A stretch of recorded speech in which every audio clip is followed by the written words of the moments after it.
The slow cancellation of the future. The slow cancellation of the future. There's no time here.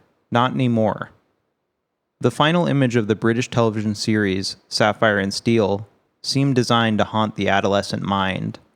The two lead characters, played by Joanna Lumley and David McCallum, find themselves in what seems to be a 1940s roadside cafe.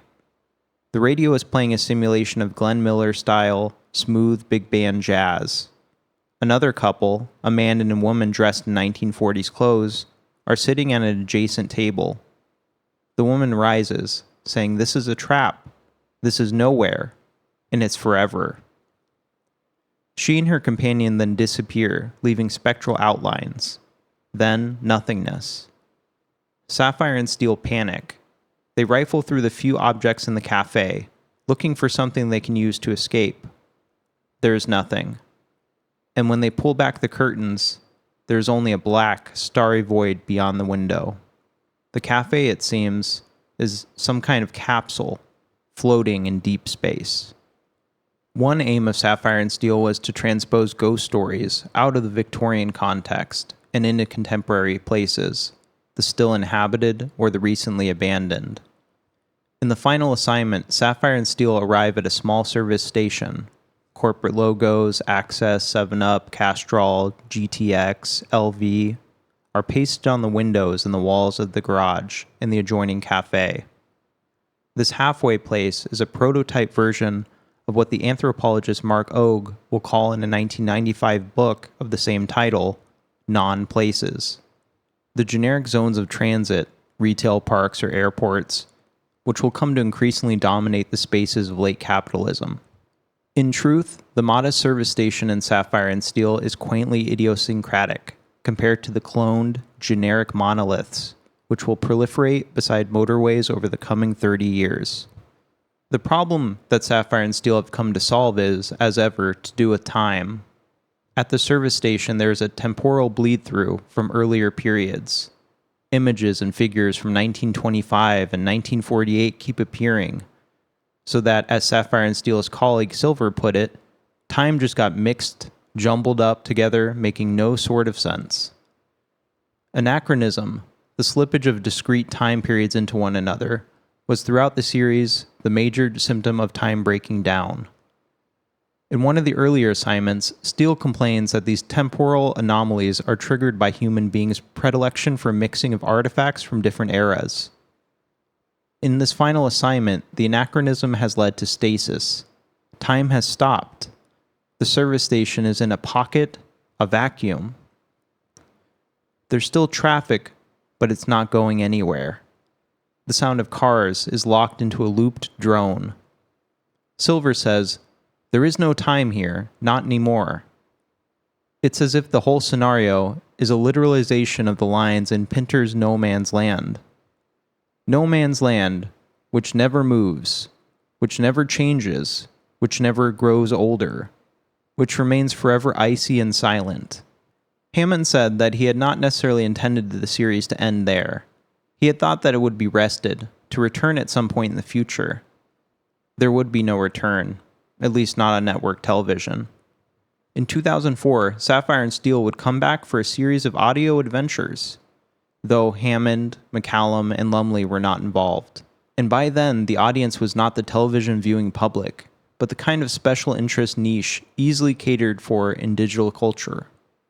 Eternally suspended, never to be freed, their plight, and indeed their provenance, never to be fully explained.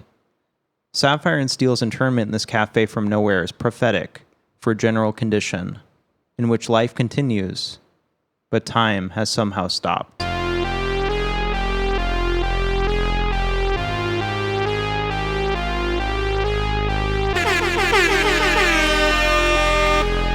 I'm the king of the world!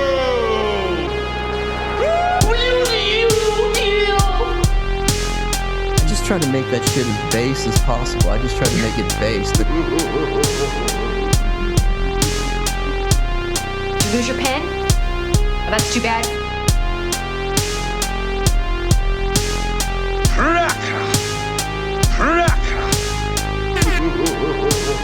I can't believe you committed suicide. I cannot believe you committed suicide. How could you have done this? How could you have committed suicide?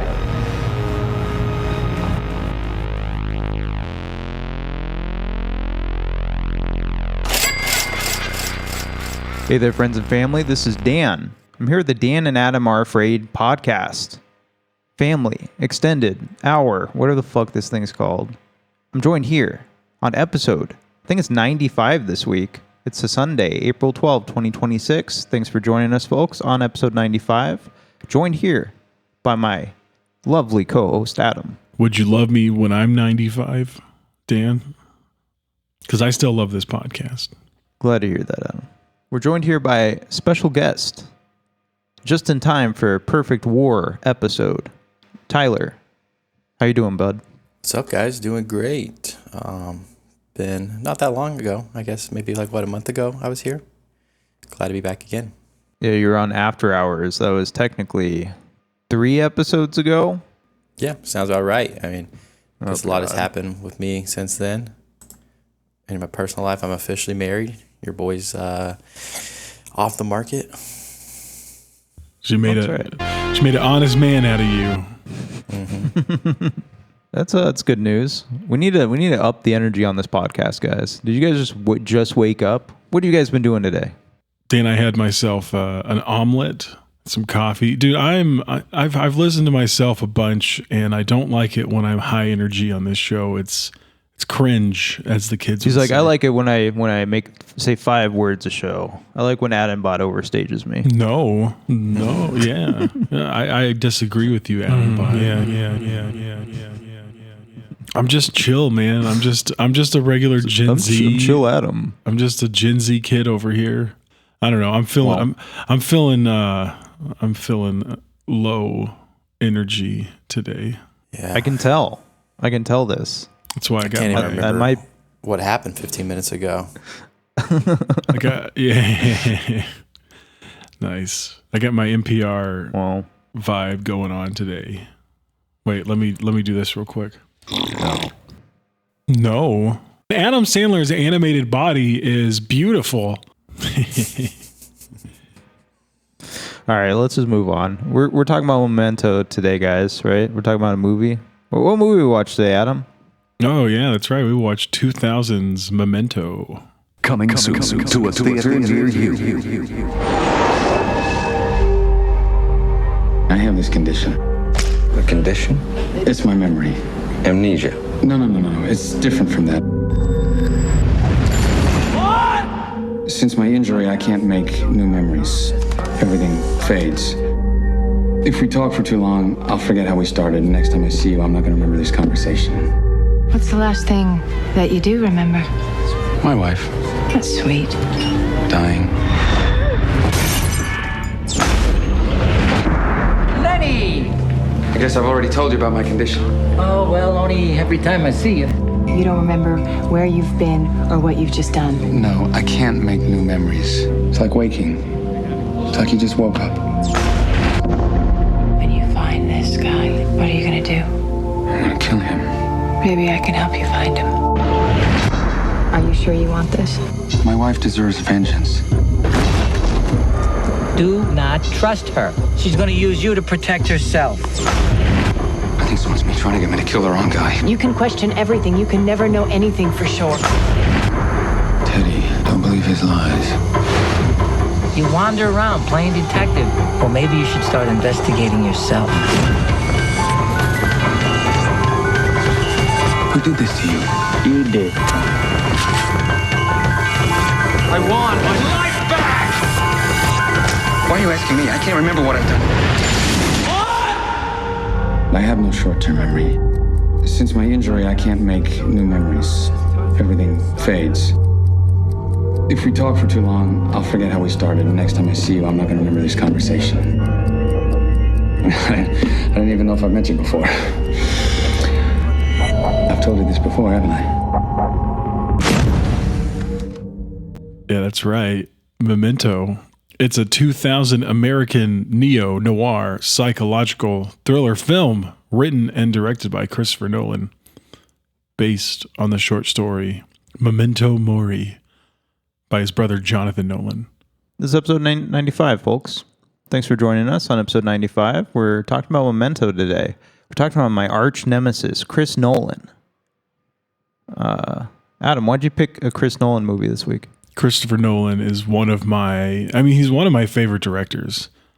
And this isn't his first film though, is it? No, this is his second film. We'll talk about that in a moment. I did a bad job at being like, I'm going to start a new director series after the fact. No, I'm not. I don't think this guy's ever picked the first feature of anybody. Maybe the Canadian guy. Only for, I think it's a Lost episode, right? Blood Simple. Is that their first film? Yeah, that's their first. There you go. It's not Lost. That one's coming out, folks. Nice. We can start. Yeah, once that comes out, we can start the Coen brothers. Yeah, so we're talking about Memento, and our brother Tyler here, War Boy Tyler, was really excited. He was like, he saw the post about Memento, and he's like, I have to be on the episode. I specifically need to talk and hold space for Chris Nolan. Tyler, do you love Chris Nolan? I mean, yeah, I like him a lot. Like, I wouldn't say he's my favorite director. I understand there's a lot of criticisms about him that maybe like a lot of his films are hyper focused on technique. Like in a way, I would describe him, he's like a younger Steven Spielberg, where he makes these big box office, very visually impressive. He goes back to the basics when it comes to a lot of effects. And I mean, if you look into his awards and everything, a lot of his awards, every movie gets tons of awards for like set design, sound design, or everything like that. Definitely more of like the from the strict filmmaking aspects. But yeah, I mean, there are some criticisms of him. I guess we can get into it later, but he's definitely easily in my top 10 favorite. I want to hear. He did finally get his Oscar. Whoa. You got two people talking shit, or at least talking about. I don't know. I'm. What are the criticisms about Christopher Nolan? Is that a normie director? A normie director. He's Mr. Normie. He's like Martin Scorsese, but a normie. Yeah, I mean that's fair. I mean, I think a lot of his he gets very science based in his movies, which I mean that's not like a bad thing, but I think it just like from an art perspective, I think it turns people off. He's very hyper focused on very objective stuff. He's like the Neil deGrasse Tyson of film directors. He's just really focused on that. Yeah. Do you think Neil deGrasse Tyson was like, yeah, Oppenheimer makes sense? Thumbs up. Yeah. I don't know. I think it just comes down to like the criticisms for Chris Nolan really come down to people think he's overrated, right? He's an overrated hack. Everyone loves his movies. But if you're like, I don't know, if you're like a serious film criticism person or if you're a serious film person, I think a lot of people just take umbrage. I don't know. They just don't take it nicely when like, they're like, what's your favorite movie? And people are like, Interstellar. Yeah. That's actually probably, I haven't seen Interstellar or Tenet. Those are the two I've never seen. Funny enough. But I don't know. We'll talk about it. That's a good reason to bring Chris Nolan on this podcast. I don't hate Chris Nolan. I think he's kind of interesting. I did like that he did the when we talked about The Curse on the show. I watched a interview, like a panel discussion he held, and he held it, and he was talking how much he loved The Curse. And I think Chris Nolan has really good taste. So, and I like some of his movies. So let's start here at the top. Tyler, go ahead and read us the IMDB summary for Memento. So from IMDB, a former insurance investigator who now suffers from anterograde amnesia uses notes and tattoos to hunt down his wife's murderer. Some memories are best forgotten. So this is written and directed by Christopher Nolan. He's like Quentin Tarantino. He's made 13 feature-length films. Let's go through one by one. Following. Have you guys seen The Following? No, I don't think anyone's seen The Following. No, I haven't seen it. Yeah. Well, for one of people's favorite directors. You'd think they would have seen his first film. Yeah, you think so? This is one of those times where I'm like, oh, I do remember hearing about that, and I've still never seen it. I'm gonna have to find it somewhere. Makes me feel bad. It makes me feel bad, like I'm not doing a good job, because I'm like, oh man, neo-noir crime thriller. Well, that sounds right up my alley. British. He was briefly talking about in that interview that Tyler shared with us. They were shooting it on like we had to shoot it on weekend. I don't know. I was listening briefly. I didn't have enough time. Yeah, it was I think they would do every Saturday. It was just him and his friends with no budget. So it's a extremely an independent film. Yeah, he comes from an independent background. Like that's why, like so far, spoilers. Memento is probably my favorite movie of his so far. Yeah, mine too for sure. And that's the next one, Memento, 2000. Following was 1998. Memento was 2000. That's the movie we'll be talking about today, and we'll be talking more about it later. Next movie was Insomnia, 2002. Have you guys seen Insomnia? Have you heard of Insomnia?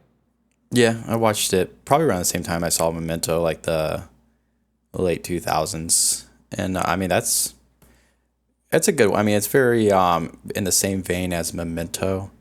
You know, it's before he became like this big box office name, which, you know, with the next film, Batman Begins. So it's more of a neo-noir thriller.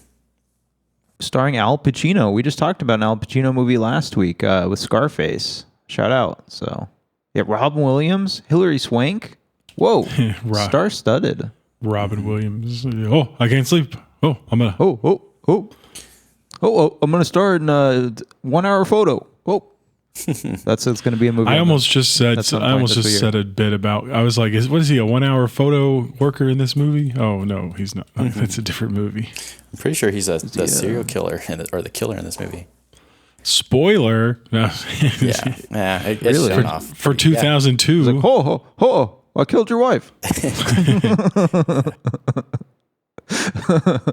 All right, yeah. Batman Begins, 2005. I thought it was interesting, the development of his career, right? Because like this is how it happens. You make a couple like decent independent movies that do well, and they're like, it's time to do a comic book movie. It's like the end credit scene. Someone comes in, they're like, we're putting a team together to make the new Iron Man. Yeah.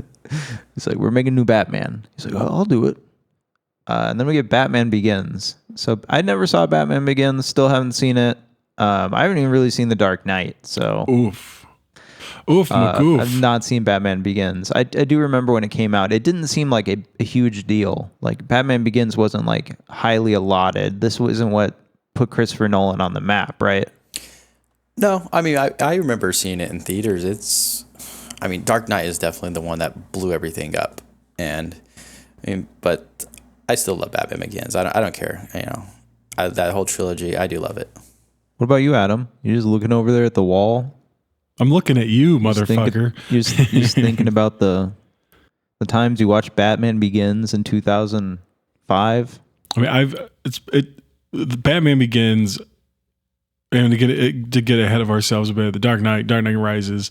Those are movies I've seen a lot of. Like, I'm not even a huge comic book person necessarily, but I almost was because of those movies. Like, it made me want. Like, I have now in my possession some Batman graphic novels that would have been like used as inspiration for these movies. And The Killing Joke. Yeah, The Killing Joke. I got that. I became a. I got that. I got that, bro. I mean that whole trilogy. It kind of started, or at least was a early part of like making gritty. It's like, we're doing gritty movies now. Batman, he's fucking cool, and he's done it. He still doesn't fuck though. Talks like this. Get over here. I mean, it's laughable, but I don't know. They're still great to me. Now, I haven't seen The Prestige. I do want to see The Prestige. We're going to talk about The Prestige on the show at some point. Do you guys like The Prestige? I've heard nothing but good things about it. Yeah, it's good. It's I don't know. It's better. Like, at the same time that movie came out, there was like an Edward Norton movie about magic that came out, and I definitely preferred The Prestige. Yeah, The Illusionist. Yeah. Yeah, that one didn't stand the test of time, I think. Yeah, the Prestige is definitely a smarter version. I mean, that's one thing most people would say about Christopher Nolan's film. Like, they are smart almost to a level of pretentious, but that is definitely what he's going for. Well, he makes movies like for your dad who like for your dad that likes. He's like, I like a twist in my movies. There needs to be a twist for your millennial dad. Yeah, Gen X dad. That's Adam. I don't know that I love. I don't need a twist in my movies. I'm not somebody who's like that movie didn't surprise me at the end. But I do appreciate a twist. It's fun. I don't know. I never see him coming. Yeah, there's definitely some people out there that like little twist fiends. They got to get the twist. Yeah, it's not necessary, but it is fun. I don't know. People are always like with giallos or mysteries. Are always like, I knew it from the beginning, and I'm like, I didn't. I was in for the ride the whole time. Yeah, it's never an issue for me. All right, I want to see Prestige. J Electronic has sampled it. Shout out. Then we got Inception. All right, guys. Inception, I don't like. Straight up, I think it's a bad movie. It's boring. I don't like it. So, what do you guys think? It's not one of my favorites of his. I mean, yeah, I enjoyed it, and it's like, it's one of those ones that I would appreciate because of like from a filmmaking perspective. Like, yeah, it's impressive. It's a lot of what do you call it? Like, there's not much CGI, a lot of natural effects and everything. It's fun, but it's a little convoluted, I guess. Yeah, remember the behind the scenes on the plane scene? They're like, oh yeah, he's actually flying in the plane. He's floating in the plane. Yeah, and they're like, they actually are spinning. They're spinning a room as they're running on the walls. That was all practical. Well, I just want to say I think this is an outrage. I fucking love Inception. Like I could watch it. It's good. I like it. It's one of those movies I can throw on. I've thrown it on before as I was going to sleep, and then just couldn't go to sleep and just kept watching it. I was like, oh shit, this is a bad idea. I'm not going to go to sleep tonight. I'll allow it. You're allowed to keep watching Inception. Thank you. I just don't like it very much. I appreciate that. Mm-hmm. Yeah. And then Dark Knight Rises, Dark Knight. I haven't seen them. Dark Knight Rises just reminds me of the Aurora theater shooting and James Holmes. So yeah. It did hurt its box office quite a bit, I've heard. But I want to see it. It's got Anne Hathaway. That's pretty cool. I like Bane. So I don't know. Maybe I'll get to these movies someday. My wife hates. Maybe we'll cover them on the show. My wife hates The Dark Knight Rises. Like, oh, and like I watched it like recently too. It is kind of like, I mean, for one, it does just keep going. It's one of those movies that like shit just keeps happening.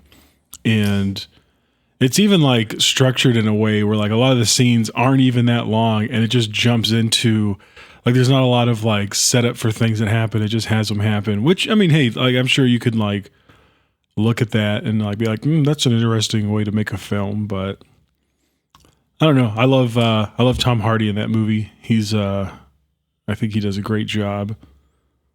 He does a great job. Yeah.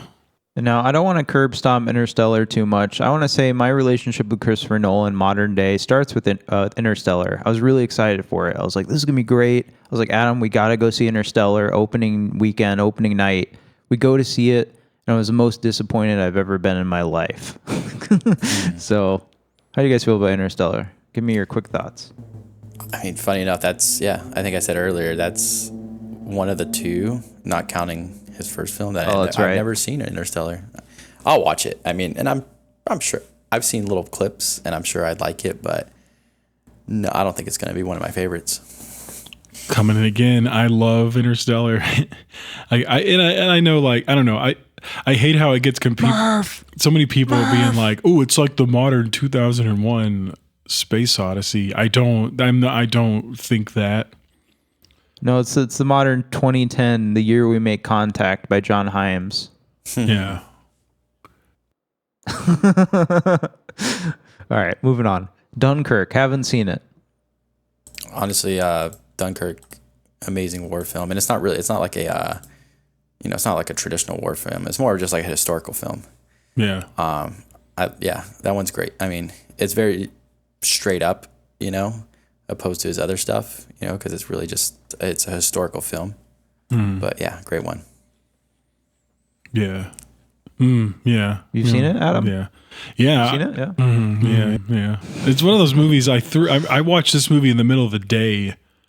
Like when I was working, when my schedule was like offset, so I'd have like a whole day to myself. There'd be nobody else around, so I was like, "Oh, I guess I'm just gonna watch Dunkirk." I've never seen it. I have the Blu-ray of it. And yeah, no, I mean, like Tyler said, it's not. If you're into war movies, like, it may not scratch the itch because there's not like a lot of cool battle scenes. It's mostly this just very desperate, large group of soldiers who are just getting like pummeled constantly. Can I ask by the when it enemy. takes place? I don't know what Dunkirk means. World War II. Okay, it was a World War II movie. Yeah, it's like right. So the Nazis are taking over France, and a lot of the Allied soldiers, primarily the British soldiers, they're like stuck on the beach. They're all trying to escape, and there's like not enough ships to get them out.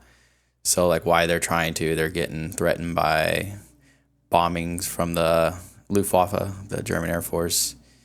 And yeah, it's kind of just about them trying to get out.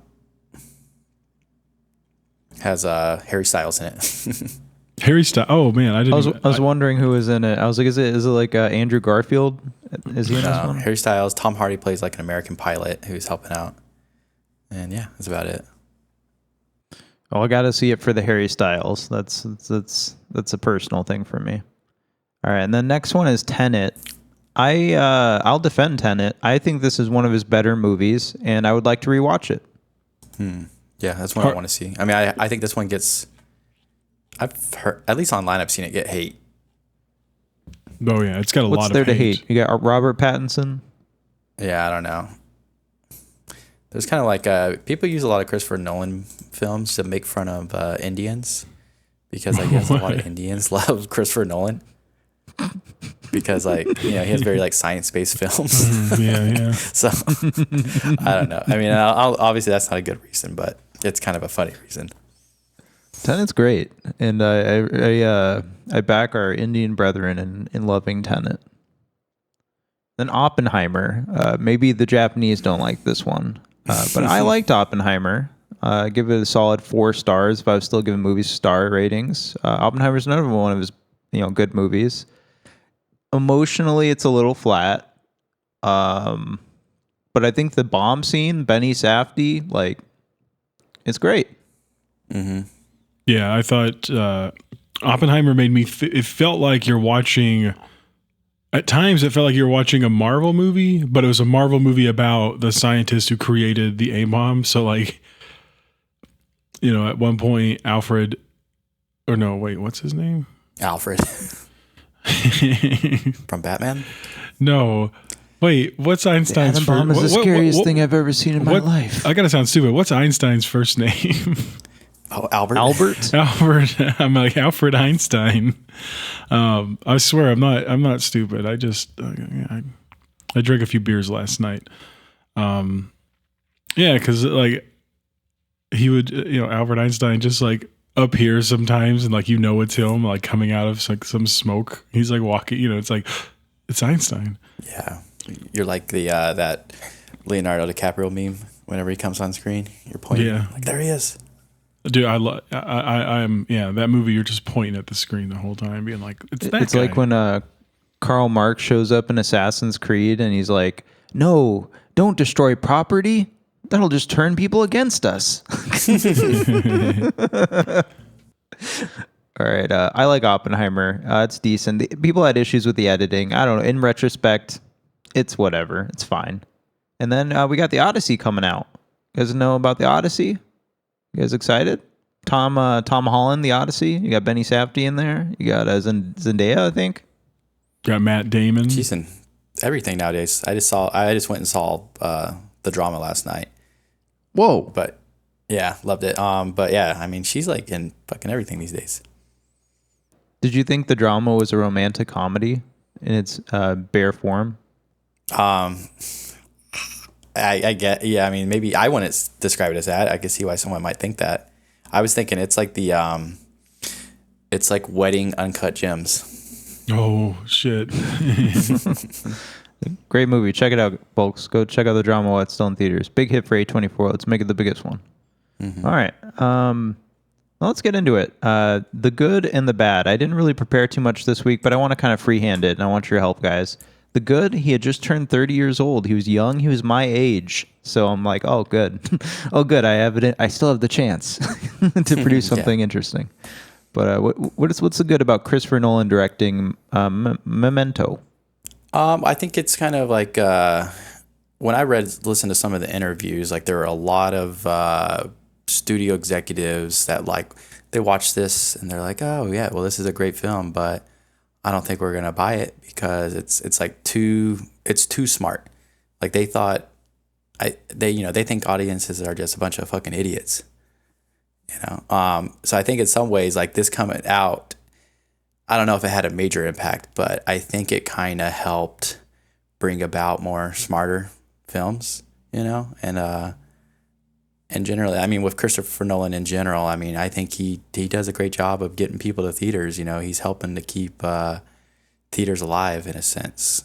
So I think that's a good thing. Yeah, that's good. I like that. Yeah, like the good makes smart movies. Smart movies. And the bad. It's always hard to come up with the thought here, but I'm like, what's bad about him directing this? There's not much bad. He was young. He was hungry. You can tell. This movie was way smarter than I thought it would be. Because we should bring up now, the movie is told in a non-linear fashion. And so I couldn't even really comprehend it as I was watching it and trying to dissect it afterwards. But like, there's a whole diagram.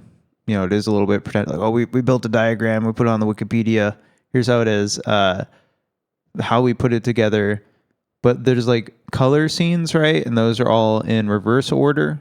And then you have black and white scenes. In theory, the black and white scenes are in chronological order as they appear. I couldn't really grok that as I was watching it this time, but I think it's cool, and I could see why Adam said I wanted to rewatch it. And I actually put it on immediately after I'd finished it and watched, I think, the next first 30 minutes again. Yeah. Did you guys catch that the black and white scenes are in chronological order? Does that make sense to you? Yeah. Yeah. Well, and also like I was reading about like some of how they made it too, and it was like he was given a little bit more free reign, and like Guy Pearce was in filming those scenes to give it even like a documentary feel, because it is supposed to be like the only scenes in the movie that kind of makes sense. You know what I mean? It is like confusing because it's just like he's talking on the phone, and you're just like, in the movie narrative sense, right? He's playing with that. He's like, if a character's talking on the phone, like you assume he knows who he's talking to, and you shouldn't worry about that aspect. This movie calls that into question because at several points in the movie, he's like, at one point he's like, wait, who is this? Who am I talking to? And then the line just goes dead, and you're like, oh my god, who was he talking to? Yeah. Yeah, I think it took me first time I watched this, yeah, it definitely, partway into the film, I was like, okay, I get what's going on. We're starting at the end. One scene happens, and then when the next scene happens, it's like the end of that scene is the beginning of the next scene. And but I think with the whole black and white, I didn't realize probably until like the second watch where I was like, oh, those black and white scenes, that's like one continuous scene, and that scene happens technically at the beginning. As far as like the chronological order, that is before any of the events, the main events in the film that you see here that are in color, if that makes sense. Like it all kind of culminates and makes sense as you get into the third act and get into the ending, because you're like, oh, it's all coincide. Oh, I get it. That's when it all clicked for me. But it was an interesting puzzly watch, and I appreciated that. That's what I like about Christopher Nolan is You can tell he's like he has watched good films. I was surprised to see he did not have a Criterion closet. What the fuck? Chris Nolan, get in the Criterion closet now. Yeah. Yeah, I mean, and there's been tons of movies about a main character that can't make short-term memories. You know, they have anterograde amnesia. I remember there was one that came out. Amnesia, yeah, in general, is a big trope. Yeah, it's a big trope, but this is, I mean, it is extremely interesting that you take one, it's like, well, how do you get to ride along with the narrator and, you know, learn things the same way that he does? It's like, well, you would have to start where you don't know what happened 15 minutes prior. So, I mean, it's really smart, and that's really like the only way where you could do it. It seems like such, I don't want to say obvious in a way, but it's just like, that would be the only way to really do it. And, you know, it's just interesting that he's the first person to actually try that.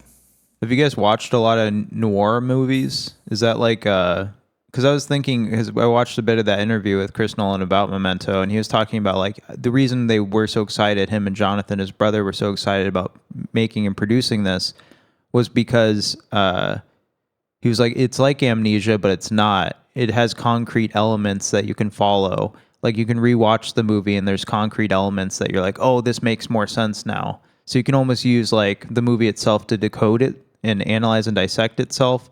Whereas like maybe with noirs, like he was saying, like amnesia, or if something was a dream, oh, everything was a dream. There's no rules, right? So anything could be anything at any moment. And like there's so many probably red herrings that you throw into a plot like that, yeah, I don't know. I can see the interest in anterograde amnesia. Yeah, I remember there was a movie. I watched this. What's his name? The guy from Wayne's World that plays Garth. Help me out here. Dana Carvey. Yeah. There was a cheesy ass movie in a few years before called Clean Slate, where it's like a guy like every day he forgets the previous day. He can't make new memories. And it's funny enough, that one he's a private investigator who loses his memory, and he was like the witness in a murder case. So it is kind of like, you know, you kind of wonder, did Chris Nolan or his brother watch this movie before and get a little inspiration? I don't know. I mean, that movie's very cheesy, so it's definitely not the same. It's a good time to bring this up. I was describing the plot of Memento to a family friend yesterday, and they're like 50 first dates? And I was like, no. I was like, well, yeah, I guess so. Yeah, same concept. Yeah, I put similar films. It was this Clean Slate. I did put 50 First Dates. Actually, I put Fight Club for similar films because you know, you would say Lenny is the most ultimate unreliable narrator because not even he knows what's going on, and it's not like it's not something that he can snap out of. You know, like you watch Fight Club, okay, that's an unreliable narrator, but once it gets to the end, he realizes that, you know, nothing had been real the whole time, or he, you know, obviously you guys are gonna get in Fight Club at some point, but so I don't know. I thought that was interesting, you know, because unreliable narrator is a common plot device. You know, if the narrator is crazy or if they're hiding some information from you. But in this case, Lenny, he just simply doesn't know, and you get to go along with the ride with him. Have I told you about Sammy Jankis? Yeah. I'm sick of hearing about the guy. Lenny. We'll get to it. All right, so let's move on. Adam, go ahead and read me the next note about Jonathan Nolan. This movie is based on the short story Memento Mori, written by Jonathan Nolan. He is Christopher Nolan's younger brother. The short story was published in March 2001. In the March 2001 edition of Esquire magazine. Memento Mori is a Latin phrase, a symbolic or artistic expression meaning, remember that you have to die. Is this tied up with Kill Bill? I don't remember. Is this like a plot device in Kill Bill, Memento Mori? Or no? I don't know. If you haven't seen 28 Years Later, it's a big part of 28 Years Later, actually. Yeah. Maybe I'm just thinking about the Mac Miller video, Self-Care or whatever, where he writes Memento Mori on the top of the casket he's buried in. He's like buried with Ryan Reynolds. You guys familiar with the short story at all? No. It's probably not well known outside of being connected to this movie. In the story, a man named Earl has anterograde amnesia. Because of his inability to remember things for more than a few minutes, he uses notes and tattoos to keep track of new information. Earl owes his condition to an attack against him and his wife by an unknown assailant. His wife was assaulted and killed, while Earl suffered severe head injuries, resulting in his amnesia. The story jumps between two time frames. The first time frame finds Earl confined to a mental institution, which he learns through written notes he had left himself. The second time frame finds Earl on the run after he escapes from the mental institution. He learns through this third-person narrative. Earl's goal after escaping the institution is to find the man who murdered his wife and get revenge. So it doesn't seem one-to-one, right? No, yeah. Yeah, I think, it obviously, they leave out the whole order, the whole narrative of, I think his book is a straightforward narrative. There's no, it's not out of order or anything. Yeah, it just says there's two time frames. I doubt they jump between them. Maybe they do. Maybe it's like it. All right. And then let's get into the next one. Tyler, go ahead and read me the cinematographer. So cinematography was by Wally Pfister. And some of his films, he did Amityville, A New Generation from 1993. Yeah, stop right there. Yeah, he did Amityville, A New Generation, 1993. This movie kicks ass. This is one of the better later Amityville movies. Check it out, folks. I also wanted to mention the next one. That's why I put posters on certain ones. A Kid in Aladdin's Palace. Have you guys seen this one? No. Surprisingly, no. I remember having this on VHS or something, and I haven't seen. I want to download this and watch this now. But shout out. What else did he shoot for, Tyler? Well, it looks like he did a lot of. He hopped on with Christopher Nolan after this. He did Insomnia. He did Batman Begins, Prestige, Dark Knight, Inception. He's done a lot of Christopher Nolan films. Moneyball. Still haven't seen it. Probably never going to see it ever. It's good if you like baseball or business. Does anyone care about The Italian Job? Yeah, I've seen Who's it. even but seen The Italian Job? Forgettable. The Italian Job. This was edited by Dottie Dorn. So the editor also edited Insomnia. So we got a lot of Insomnia crew here. Kingdom of Heaven, Ridley Scott. I'm Still Here by Casey Affleck. Shout out, awesome Joaquin Phoenix mockumentary where he did that weird I'm a rapper now. Yeah. It's I'm gonna snort coke off of sex workers' assholes. And then End of Watch, David Ayer, Fury, David Ayer, Power Rangers, that weird reboot. I'm kind of curious about seeing that. Army of the Dead 2021. So you start working with Zack Snyder, which interesting. That's the other side of the coin of Chris Nolan, right? Is Zack Snyder. Yeah, similar. And then, do you guys ever see those Rebel Moon movies that Zack Snyder did? No. No, Never. I don't think anyone did. I saw Charlie Hunnam on the cover looking like he had a shaved side of his head. Never saw it. Yeah. It's it was supposed to be his Star Wars, Now, Mercy, 2026. My girlfriend was excited to see this, and I haven't seen it. I just ended up downloading it, but I just thought it's funny that he's still around. Wally Pfister's still shooting. He did Amityville, A New Generation. He's still working. Just did Mercy in 2026. Another horrible movie. Yeah, I've heard Mercy's one of the worst this year so far, for sure. I don't know. Maybe it's one to cover though. It's about AI and shit. And then Adam. I think it's Adam's turn. Adam, go ahead and read me the music composer. This composer is David Julian. Now, of course, we got him doing The Following with Christopher Nolan. Did Insomnia from 2002 with Christopher Nolan, and he did The Descent. Have you guys seen The Descent? No, I know all about it. I know this. I kind of spoiled the story, but I'd still watch it. Very good movie. Very, if you hate tight spaces, this is one of those movies that'll get you. He came back and did The Prestige in 2006 with Christopher Nolan. Eden Lake in 2008. Looks like he did The Descent Part 2. So I guess they had to go back down there. Whoa. The Descent Part 2, even lower. In 2011, with Drew Goddard, he composed the music for The Cabin in the Woods. Hell yeah. Cabin in the Woods. Nice. That's a great That is one of those movies that I avoided for the longest time. And then I think, Tyler, you were the one, like we were at that apartment, that god-awful apartment we lived in for a while. Yeah, and I you remember guys watching were like, it let's there. watch Cabin in the Woods. And I was like, oh, I don't want to. It looks dumb. It looks like another just stupid horror film. It's so good. It's probably amazing, even better yeah. now. Oh, yeah. It's a timeless one for sure. I definitely want to see Eden Lake. It has a good young Jack O'Connell. Oh, really? He's blowing up now. Finally. Yeah. He's getting his skins comeuppance. It comes for all of them eventually. Yeah. Let me just say also, by the way, this movie has some of the craziest editing I've ever seen. Shout out Dodie Dorn. He deserves a second shout out. Oh, yeah. I don't remember the music that much. Music's fine. And then producers, so interesting. We got Jennifer Todd. I'm going to run through these. We got Austin Powers, International Man of Mystery.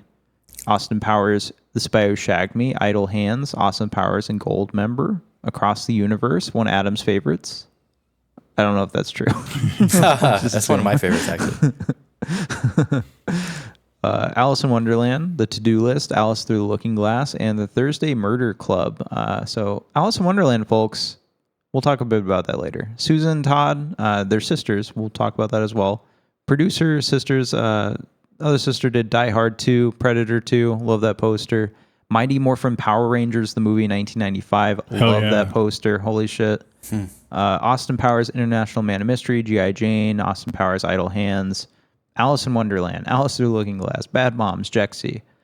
So that's what they're responsible for, and of this movie, of course. We also had Emma Thomas, who did the following in Insomnia, Batman Begins, Prestige, Dark Knight, basically all Chris Nolan stuff, Inception, Dark Knight Rises, and then Man of Steel. So Emma Thomas is on that fucking Chris Nolan train. There's like, I kind of like the superhero train, though. I think we're going to try to do this with Man of Steel. I think it was successful, but I it's think kind of that's a joke his, now.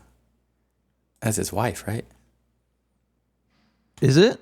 Yeah. Someone confirm this right now. No, that is his wife for sure. Oh my God. Emma Thomas is his wife. Okay. Yeah. Shout out.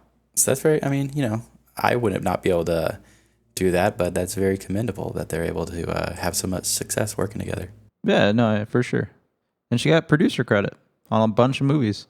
And then Elaine Dysinger, another producer. She only has a producer credit. Really interesting is Biodome. And I love Biodome. We're going to talk about Biodome someday. 1996, Pauly Shore, Stephen Baldwin classic. Now, Tyler, go ahead and read me the production companies. All right, so first production company, Summit Entertainment.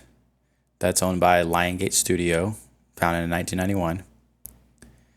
Some of the ones they did was they did Bound, which is Wachowski's first film, they are famed by the Matrix, whole Matrix series. Yeah, recently introduced to the Criterion Collection. Yeah, so that'd be an interesting one. Beyond that, some of the ones they've done: Fear and Loathing in Las Vegas, American Pie, Vanilla Sky, pretty good movie. You don't feel like you have to read this whole list. Yeah. Some of these are kind of exhaustive. Right. Just pick out the ones you're like, I like that movie. Hurt Locker, I believe that's a Best Picture winner. Twilight series, lots of other stuff. Yeah. Adam's favorite, La La Land. I'll never forget. We saw La La Land together, and me and his wife were like, "It was fine." Adam got so upset. He's like, "I loved it so much." I've never seen La La Land. Dude. The big complaint of that movie is like, oh, it's a white guy into jazz, and I'm like, I'm a white guy into jazz. That's me. And then, so Team Todd is the other production company other than Summit. Now, Team Todd obviously related to Jennifer and Suzanne Todd. I think they both were. Yeah, Suzanne and Jennifer Todd. Other movies they did, Idle Hands. Tyler brought that up earlier. Haven't seen Idle Hands, surprisingly. One I need to check out. Yeah, it's... And then That's a fun one. It's a shitty horror movie, but it's fun. It's got Devin Sawa. You know I like that. The man. Seth Green. Always a good sign. Austin Powers. So, the Todd family was really involved with Austin Powers. Must love dogs across the universe. Alice in Wonderland. This is where I want to tell my Alice in Wonderland story. I remember going to see this in theater, and there's a girl named Amy at the theater that I liked a lot. And she gave me a hug at the theater. And I remember feeling her bra against my chest. And I was like, this is crazy, dog. Yo, this is crazy, dog. So that's my memory of Alice in Wonderland. I like the movie. It's a biased memory, though. And then I remember productions. I didn't see this in the credits on the movie, but, random production company they made probably just for the movie. They made Memento. Sole credit. There's the classic poster for Memento. This was distributed by New Market Films. Donnie Darko, Lilia Forever. Have you guys heard of that one? No. No, I have not. It's supposed to be fucked up. And then Chum Scrubber, Monster, Passion of the Christ. Call back. Now, Adam, go ahead and read me the what this was shot on. Was it shot on film?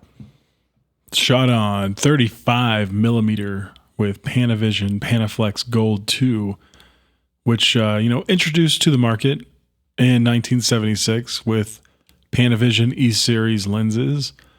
Some examples of, Twin Peaks 1990, Last Action Hero, Speed, Waterworld,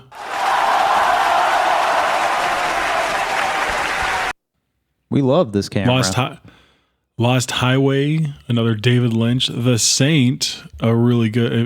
I don't know if you guys seen that movie, but it's pretty good. That's why I included it. Dark City, Gladiator, Requiem for a Dream, and let's not forget Lost, the 2004 starting in 2004 TV series. Passion of the Christ. Passion of the Christ. Passion Christ. Passion of the Jesus. Christ. Jesus of the Christ. Yeah. Black Snake Moan. I Love You Man. Beyond the Black Rainbow. This is a crazy camera that people have been using forever, is kind of the point. And I respect the hell out of it. This movie looks great. Yeah. One thing to go, if you don't mind me going back real quick, when I was looking up stuff for this, New Market Films, I believe this is their first film that they distributed. Even they've been around for a few years. I don't know what they're doing, but I thought that was like a nice little fun one, especially since you guys had just talked about The Passion of Christ a couple weeks ago. Oh, yeah, we've talked about a few of their movies. Donnie Darko, Passion of the Christ. We bring up Chum Scrubber all the time. We're going to have to watch it someday. I saw that Carrie-Anne Moss is in that one. Yeah. Yeah, she's like I'm sure, we'll talk about her in a bit. But yeah, our thing about New Market Films was they seemed to put out a lot of like independent features that did really well for the most part. Big independent features.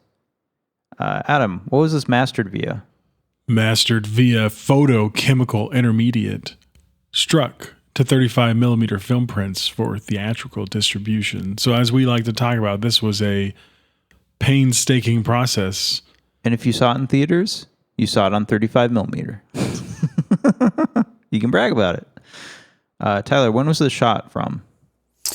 Shooting dates, September 7th, 1999 to October 1st, 1999. Only 24 days. That was another thing I heard in some interviews about how tough they were on time. And I mean, I think they had to fight just to get like an extra day just to barely have enough time to finish shooting. The good thing to bring up here is that we just talked about Scarface, which has one of the longest shooting dates in history. It's like 5 to 6 months almost. It's like just over 5 months. This is way shorter. This is a small independent feature. He shot this quick in comparison.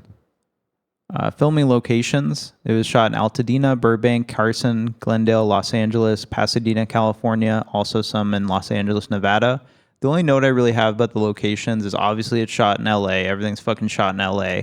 But there were scenes where he's in Carson, I believe, Carson, California, and kind of the industrial side of California. And you see like these giant like silos or something. I don't know what you'd call them. when he's driving up and they go to the abandoned location at the beginning of the movie and at the very end. Mm-hmm. That place reminded me a lot of like Eraserhead. Yeah. I turned to my wife at one point and I was like, does this movie take place in the Eraserhead universe? I looked it up. Apparently it's different areas, but it's similar geography, at least in those scenes.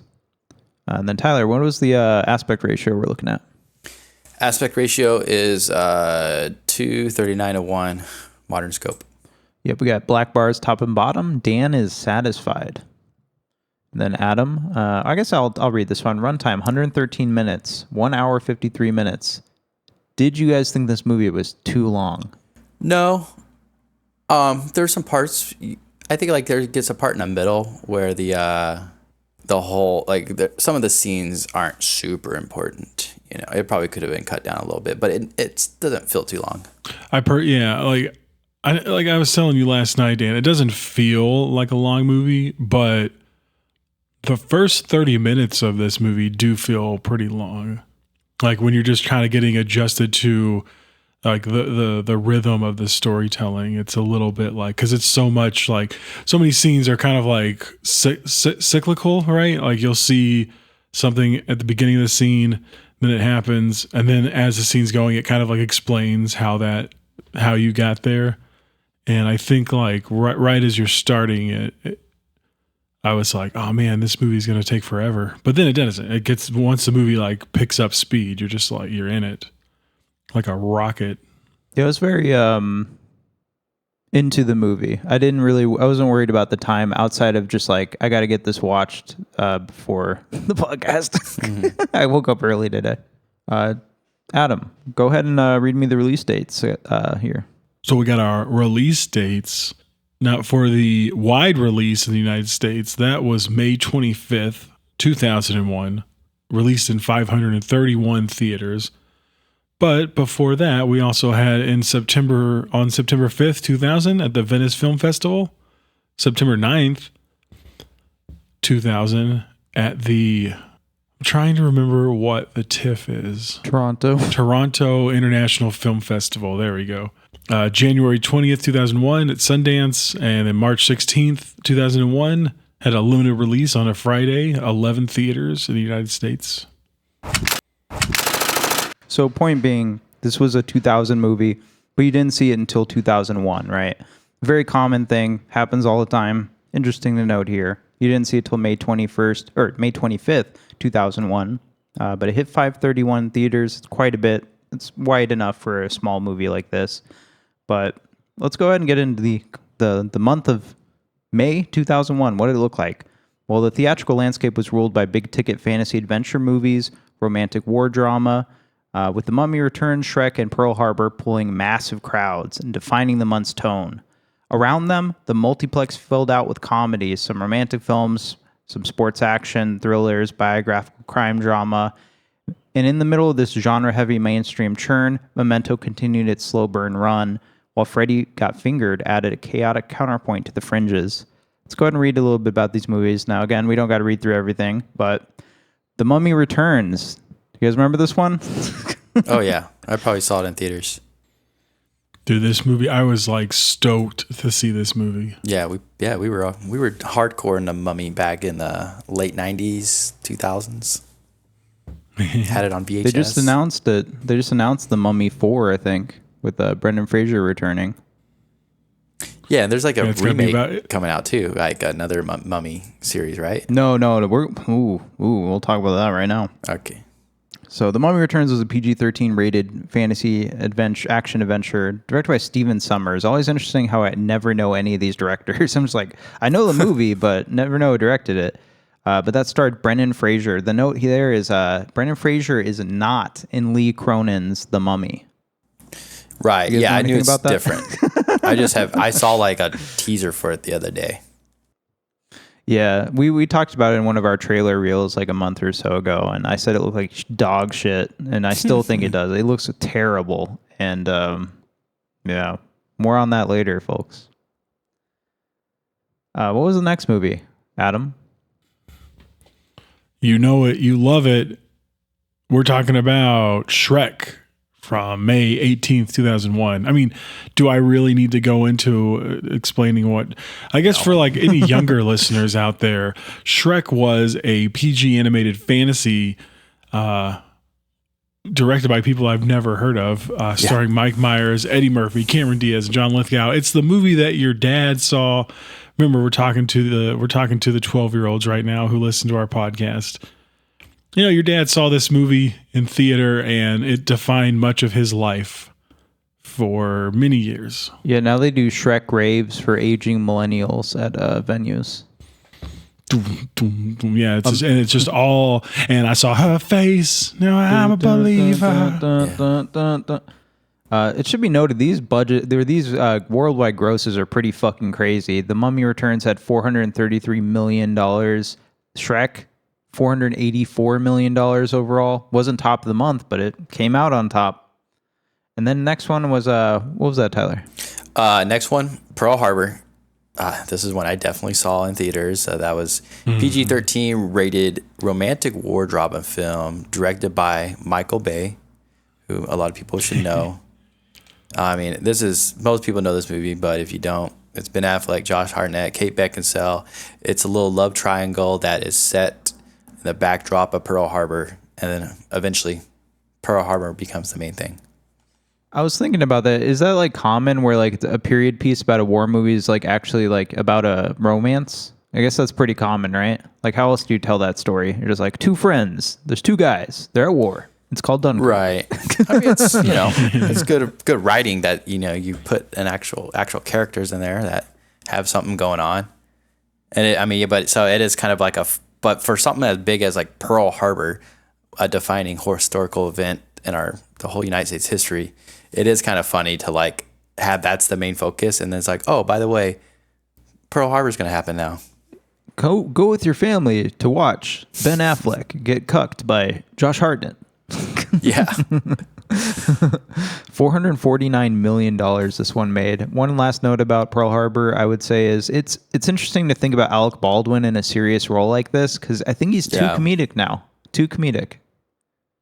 You'd see Alec Baldwin show up and you'd be like, oh, he's going to tell a joke? And he's like, I'm serious. They're coming. The Japs are on their way. The Japs are coming. And then I think it's my turn. Next one was A Knight's Tale. Haven't seen this one. This was we gotta watch Heath Ledger movie. Yeah, R.I.P. PG-13. Brian Heglin. No one's ever heard of him.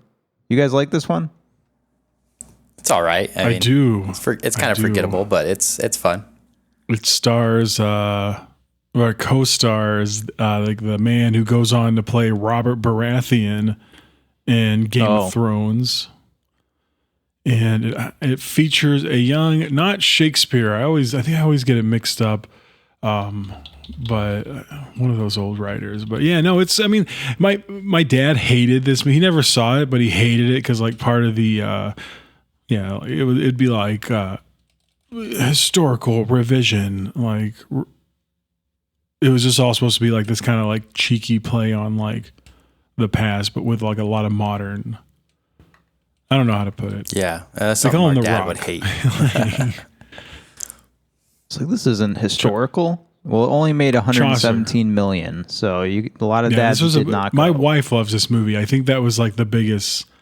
I think this movie was like for young women. Mm-hmm. Heath Ledger was a heartthrob back then. This is a little bit after 10 Things I Hate About You. You know, he's getting a lot of. It was a little bit before his death too. Yeah. Yeah, he was. I mean, this is him getting in. That's all I think about prime, Heath Ledger. It's like he died. This is on his rise up to being a megastar. He was huge, man. It's crazy. I should watch more Heath Ledger movies. Pick another one for the podcast. All right. And speaking of young ladies, Adam, what was the next one? Bridget Jones's Diary. Yeah, everyone knows. Well, I've never seen this movie, but I feel like I've seen it. I feel like, it's an R-rated romantic comedy directed by Sharon Maguire, a lady, and this stars the beautiful Renee Zellweger, Colin Firth, and Hugh Grant. Yeah, Hugh Grant plays Oompa Loompas now in Willy Wonka movies. Yeah. This movie made $281 million. What is there to say about Bridget Jones's diary? Nothing other than like Renee Zellweger is supposed to be fat in this movie. Like that's the whole thing, is that she's like, I'm a fat British woman. Really? And she is not fat. Like it's crazy. Yeah. I don't know. We've kind of gone back now. Everyone's on Ozempic now, so everyone's like fucking bone maxing 24/7. It's kind of crazy. Oh yeah.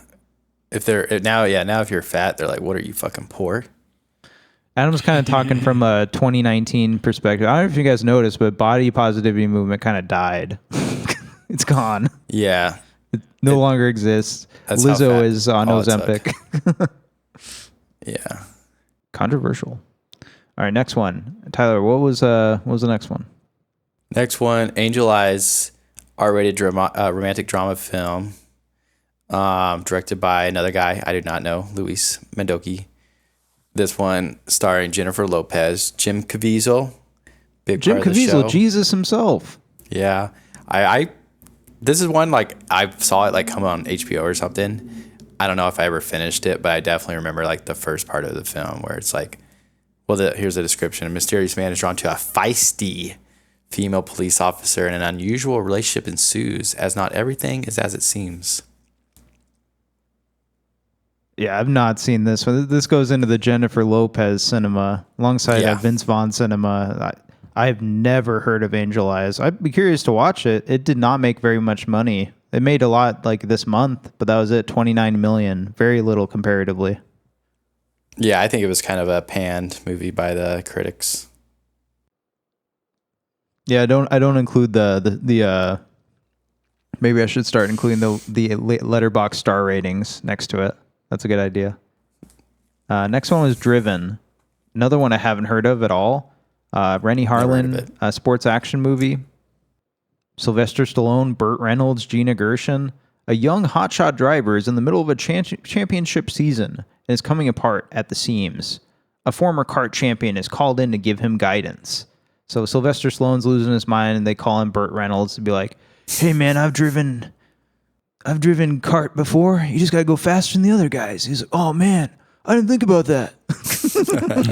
Dang, I did not think about remember going this faster. movie. I mean, this is like prime time where we were going to the theaters every couple weeks, you know. So I feel like I at least would have saw this poster or something. Just complete cultural just absence. I've not heard anyone ever talk about this movie.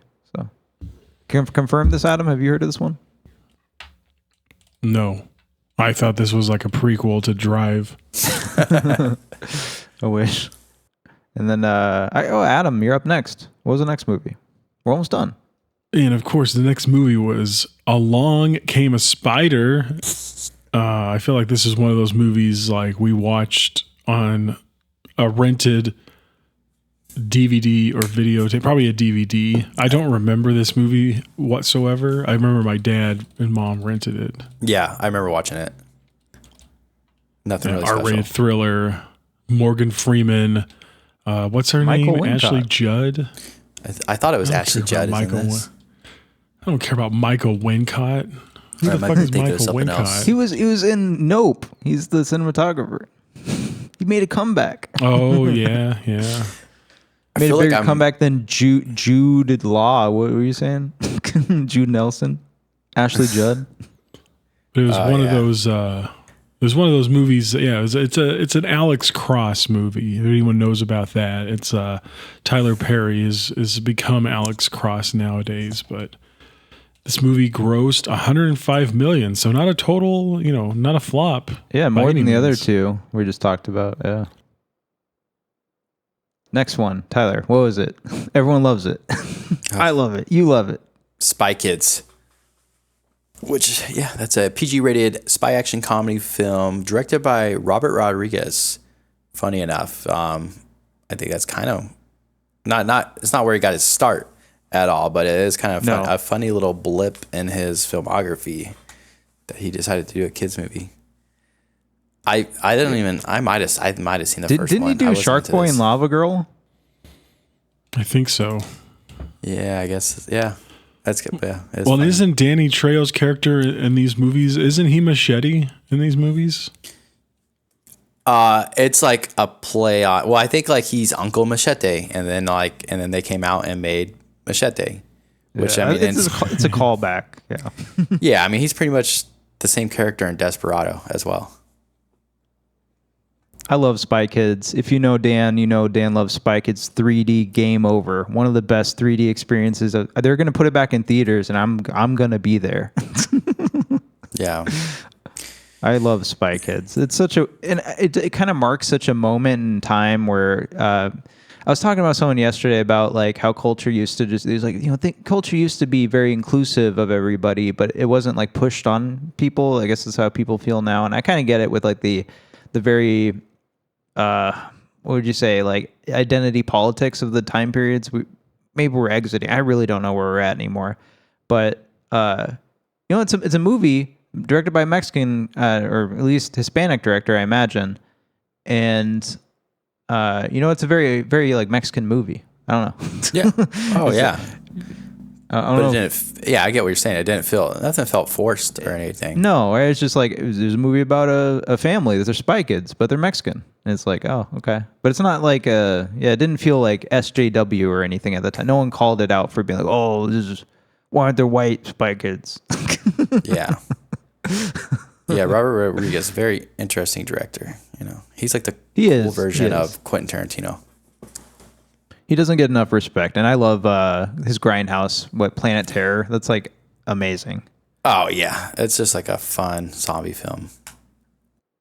Do you have anything to say about Spy Kids, Adam? You haven't seen this one? Never seen it. Sorry, I didn't like movies like this back when I was a kid. I probably enjoy watching it now, but back when in 2001, I would have been like, that looks stupid. You would have been too old probably at that point. We're gonna have to start blowing through these. Speaking of, next one is Blow. This is their 10th movie, number 10 of the month. Johnny Depp, Penelope Cruz, Blow, based on a true story. You guys like this one? I do. It's it's good. It's sad. I don't know if I've ever seen all Blow.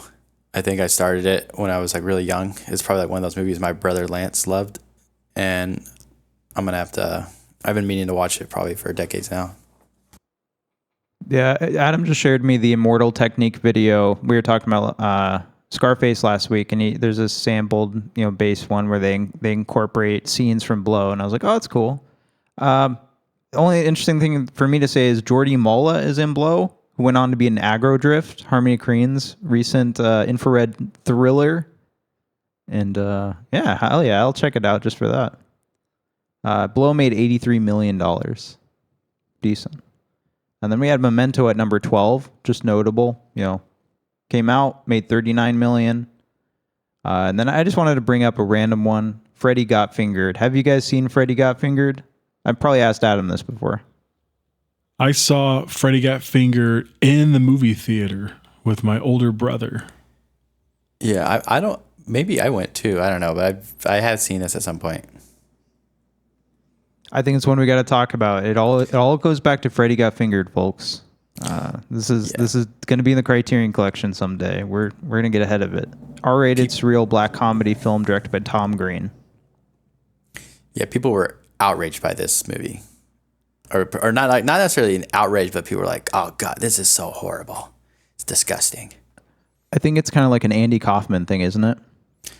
Oh yeah, I mean, because Tom Green is like a genius level, It's just so it's one that if you watch it straight up, it's gonna be disgusting, but it's good. Adam, go ahead and read me that plot of Freddy Got Fingered, so I don't have to have me on wax saying that.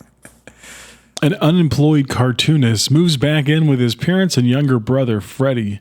When his parents demand that he leave, he spreads rumors that his father is sexually abusing Freddy. 14 million, folks. Check it out. Freddy Got Fingered. So Memento had a budget of $5 to $9 million. Couldn't get solid details, but relatively low budget. It went on to make $39 million worldwide, almost $40 million. Made its budget back, made its marketing back, whatever marketing they did. Let's just breeze through the cast here. Do you guys like Guy Pearce as Leonard Shelby? I think he's a good pick. I don't think he was. There was someone who was the first pick. Oh, I think Brad Pitt was the first pick, but Yeah. That would be so hard to get him. And also, it would have been Brad Pitt was just Too close big to at the Fight time. Club. Oh yeah, it would. So I think Guy Pearce, he plays it really well because he's kind of like, he's a good-looking guy, but in an unassuming way. You know, he's just. I like the way he plays Lenny. Like it's like he's a guy who's like he's trying to act like he knows what's going on. You know, he's kind of like faking the confidence, and I think he does a really good job at that. I haven't seen any of these movies he's been in, really. I have seen, I've seen Prometheus. I understand he's Peter Wayland. They put him under heavy prosthetic makeup to make him look 105 or whatever. But I haven't really, I don't recognize him from anything. He was in The Shrouds with David Cronenberg, so he's got a pretty recognizable face. I think from this point on, I'll recognize him, but yeah, not in my canon up to this point. And then we got Carrie Ann Moss as Natalie. I loved Carrie Ann Moss in this movie. I'm going to play a sample as we get into the discussion, but I loved her in this movie. Obviously from The Matrix. She was Trinity. She's also in Chocolate, Chum Scrubber, Fido, Disturbia, Silent Hill Revelation 3D, oof. Pompeii, oof. The Bye-Bye Man, oof. Matrix Resurrections, pretty good. Let me just correct you real quick. She was not in a movie called Chocolate. She was in a movie called Chocolat. Chocolat. Yeah, she's like a very selective actress. Like she's not out there doing a couple films a year or anything. Like she does a lot of TV too. I noticed she did a lot of TV where she makes out with women. So I don't know. She made a lot. Pretty cool. And really, like she made a shit ton of money probably doing The Matrix. She's able to be a little bit more picky now. Yeah. You'd hope she's set for life. 4 Matrix movies. Yeah, hopefully. Then Joe Pantoliano, another Matrix guy, is in this movie. I loved Joe Pantoliano as John Edward Gamel, or Teddy. Officer Gamel. Joey Pants. Lenny. I didn't know he was in the Final Terror. I love him in this. Sorry, you go ahead. I would say, I love him in this. He was another one. I think there's a common theme of them not getting their first choices for this movie. I heard like some other names. Dennis Leary was maybe one of the first choices. What? A weird one. But I think part of the reason they didn't want, and I heard this from an interview with Joey Pants. He said Christopher Nolan was a little apprehensive because it just like, especially coming from The Matrix, he would just be like, the moment you see him in the movie, you're going to be like, I don't trust this guy. He's probably the bad guy. But I think after it's all said and done, I think it actually does a service to his character that you're like, I don't think I trust this guy. Well, he gets murdered in the opening scene. Right. That is kind of, obviously something's up. It's really strong because it puts you in the position of him at the beginning of the movie because you're so certain that he is the one who did it, Right. He must be because he got killed. And I didn't know he was in The Final Terror. That's a slasher movie from the 80s, 1983. It's not very good, but I definitely want to go rewatch it for him. He's in Risky Business, The Goonies, Amazon Women on the Moon. Everything goes back to Amazon Women. Check it out, folks. Empire of the Sun by Steven Spielberg. I am dying to do a Steven Spielberg series. Just throwing Empire that of the out there. It's great. Yeah. I would love to watch Empire of the Sun. La Bamba, Midnight Run, Fugitive, Baby's Day Out, Bad Boys, Congo, Bound, Matrix, Cats and Dogs, Bad Boys 2, Daredevil. He did a bunch of Bad Boys. I didn't realize he did so many Bad Boys movies. What the fuck? Yeah, what the hell? There's like 2 in the 2020s. It's too many. And then we got Mark Boone as... Oh, he was in The Sopranos too, right, Joey Pants? Yeah. Mm-hmm. Okay. And we got Mark Boone Jr. as Bert. He's the guy who's the attendant at the motel. He's in a bunch of shit. Check it out if you want. Yeah. He's in Risk Cutters: A Love Story.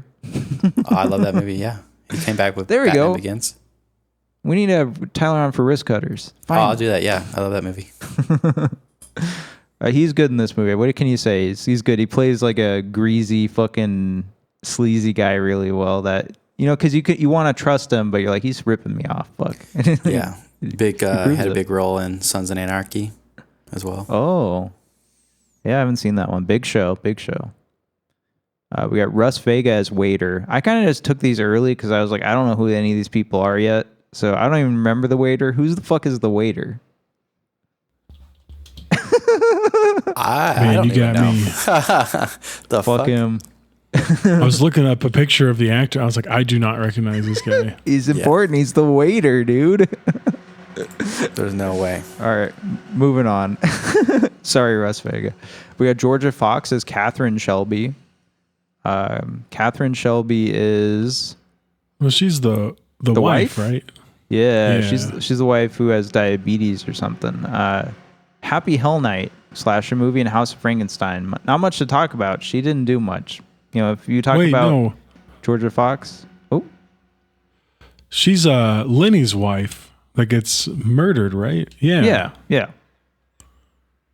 You said, is that not does what she we have said? diabetes? Oh, yeah, well, that's implied. Well, yeah. Oh, yeah, because we'll get to it. We'll get to it in that. a moment. I'm trying to get there.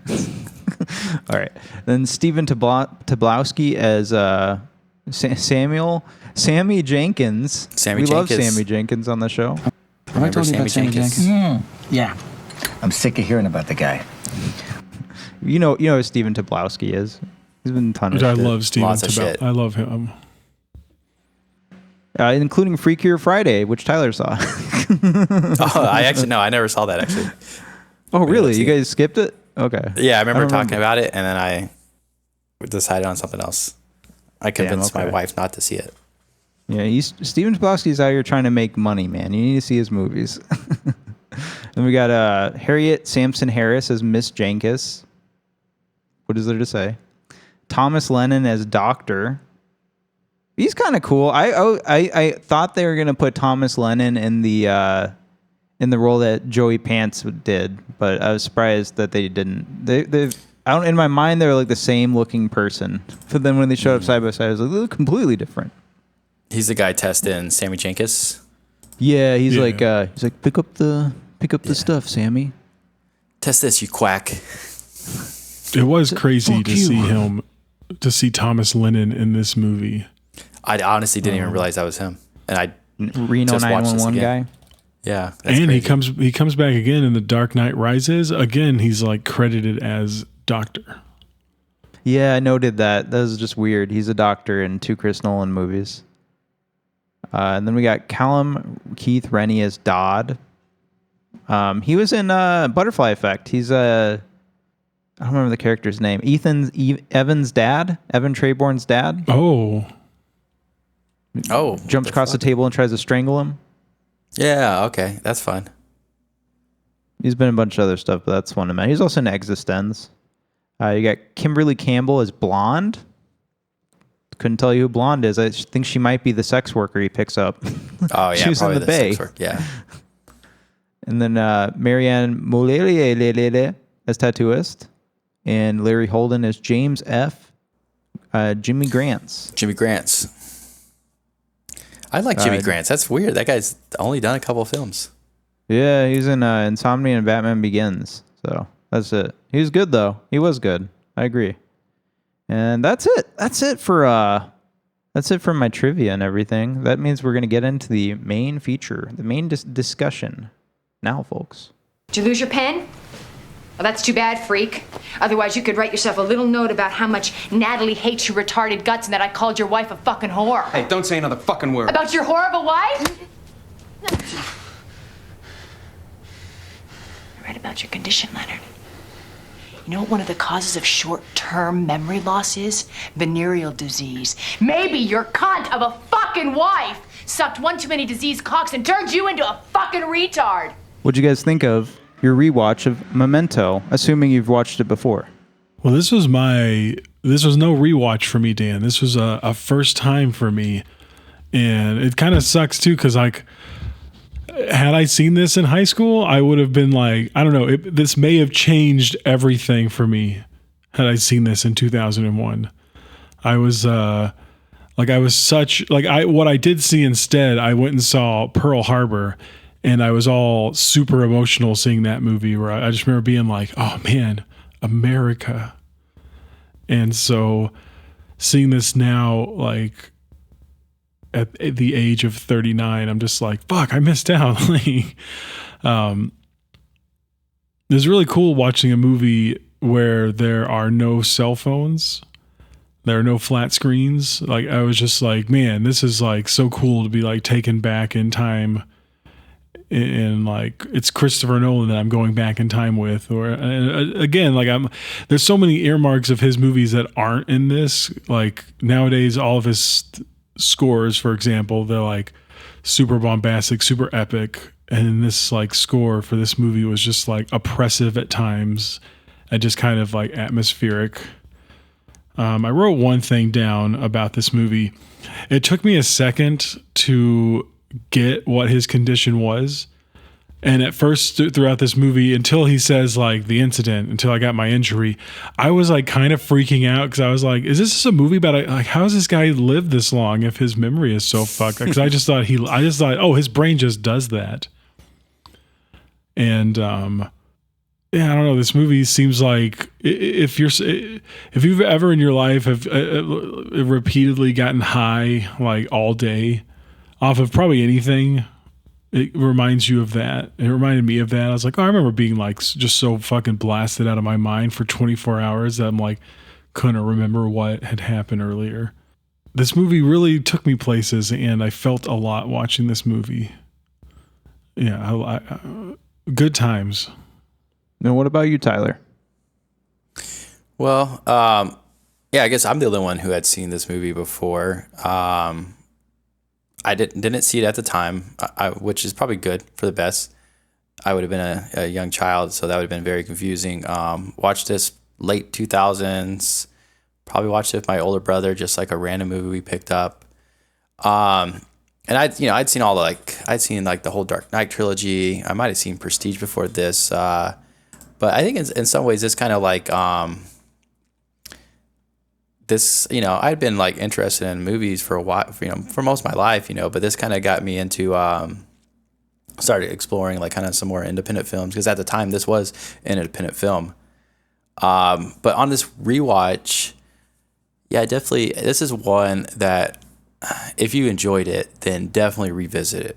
Revisit it multiple times. I watched it. This is probably the fourth time in the past 17 years or so, and I think I watched it a while back, sometime last year. I had the DVD. I bought the DVD, and at Zia Records, and just threw it on. My wife was kind of like, we can go. I prefer to go to see movies in theaters with her because like she'll have a hard time staying off her phone when we're at home, and like I think she was watching it, and she's like, I don't know what's going on. I'm like, yeah, because you weren't watching. And it's not one that you can just like casually watch, otherwise you're going to have no idea what's going on. But yeah, I mean, there's a lot of stuff you catch, or like different experiences watching it like for a second or third time, now that I know how everything works out. So I'm not really going into as confused now, but I don't know. I would say I was able to like kind of take in a lot of like the more emotional aspects of the movie. Like you really get caught into, Leonard Shelby's kind of like emotional state, and it is really interesting. Like when you know what's going to happen and you see like there's that really intimate scene between like Leonard and what's her name, Natalie. It's like seems like very intimate. Like they're people who both lost someone, but I just think it's very interesting because it's like, well, what happens before that, well, later in the film, but chronologically before that. So it's very it's just kind of emotionally confusing, and like all the stuff with Sammy Jankis, like that stuff kind of hits really hard. You're like, oh fuck, look at that guy's reality. That, I mean, assuming based from Leonard's perspective, if that's true, like that's kind of a very horrifying thing, This guy accidentally kills his wife and he doesn't know what the fuck's going on. Anyways, yeah, that's all I got for now. I mean, let's dig a little deeper into this. So this was my first time seeing Memento. I've heard about it forever. I famously read Mark Fisher's classic tome, Ghosts of My Life. And in that book, he talks a lot about Memento. There's a quote in the book that says, it's a quote from Drake that says, "Lately I've been feeling like Guy Pearce in Memento."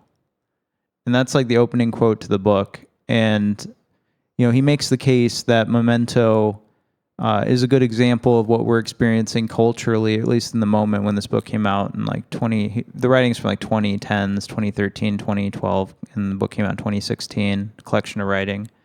But his point was like, we have anterograde amnesia, where we are unable to form new memories. We're stuck to ghosts of the past, and that's what hauntology is about and all this stuff. So watching this movie, I was kind of having a field day with just thinking about just those mechanics of being like imagining Guy Pearce as our culture, figuratively or metaphorically. That was kind of fun. Now, I had a good time with the movie. I was saying it was very easy to watch. I had to be wide awake. It's hard to watch if you're drowsy or sleepy or anything. So I had to be wide awake. But I was really enthralled and consumed by the plot and the narrative. One of the things I really liked about the movie was the relationship between Natalie Carrie-Anne Moss's character and Guy Pearce, Leonard. I love having that's one of my things about movies is I like when the director is actively hostile against the audience. And so watching something like this that is actively hostile against like your average viewer that's like, hey, this is confusing. And they have these emotional moments that Tyler's talking about where they're in bed together or whatever. And then, they tear the rug out from under you. They pull the rug out from under you. And all of a sudden, you have that scene I opened with where Carrie-Anne Moss, like, you see her real side, because you hear it from Joey Pance's character, where she's like, don't trust her. Don't go back in there. She's using you. And he's right.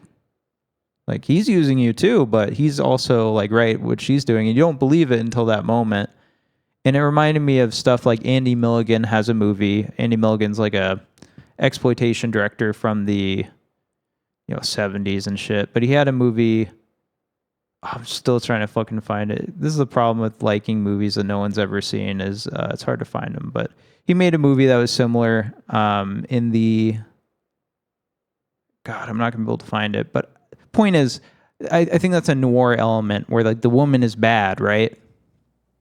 Yeah, and for sure. Chris Nolan brings this up in his... he brings this up in that interview we were watching where I think there's a comparison to Double Indemnity, and I was like, damn, I need to see Double Indemnity. It's a Criterion movie, but classic noir, and that's one of the elements of noir is like people are not as they seem, and the women that you're with are actually like evil. I also had thoughts in this movie. I was like, does Chris Nolan not like women? But I don't know. That's a very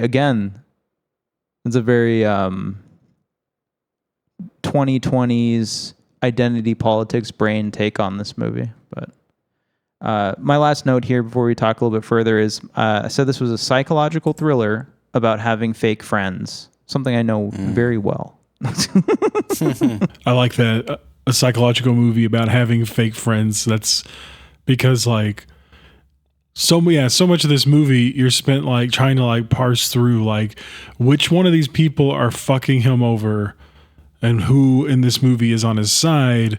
But then as each little bit is revealed, you're like, oh, everybody's fucking him over a little bit. Yeah, and he makes a comment. He's like, I guess some people like to take advantage of people with a condition like mine. He says that offhand, but it's true. Everybody's taking advantage of him. Yeah, even this is it goes back to that old meme. It's like trust no one, not even yourself. And it's got the kid with a gun to his back of his head. Because he can't. He's playing himself too throughout the whole movie. Yeah, that's true. The thing.